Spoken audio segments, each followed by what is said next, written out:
On commence tout juste à en parler, mais pourtant c'est une pollution qui commence à prendre de plus en plus d'ampleur, celle des masques chirurgicaux usagés que nous utilisons afin de nous protéger du Covid-19. Au même titre que les mégots, on croise de plus en plus de masques, gants ou mouchoirs sur le sol de nos rues ou plages. Cela va pourtant de soi qu'en jetant son masque par terre, on met non seulement la santé d'autrui en danger, mais également celle de l'environnement, qui est pourtant déjà bien endommagé.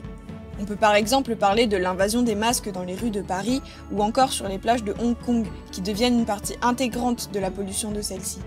Ces masques sont faits en polypropylène, un polymère appartenant à la famille des plastiques que l'on utilise notamment pour la composition des emballages alimentaires, des tissus ou encore des serviettes hygiéniques.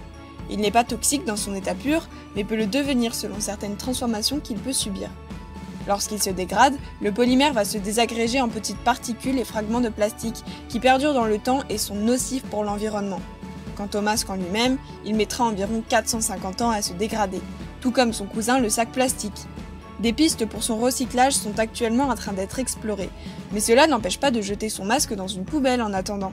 Si vous vous servez de ces masques non réutilisables, ne les jetez pas dans les poubelles de tri qui ne sont pas prévues pour cela, mais dans les poubelles normales, disponibles de partout, en sortie de supermarché ou dans la rue.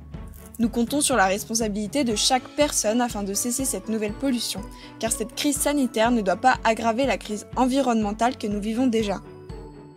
En espérant que cette minute écolo vous aura plu et qu'elle pourra aider à stopper cette pollution. Sur ce, à la prochaine!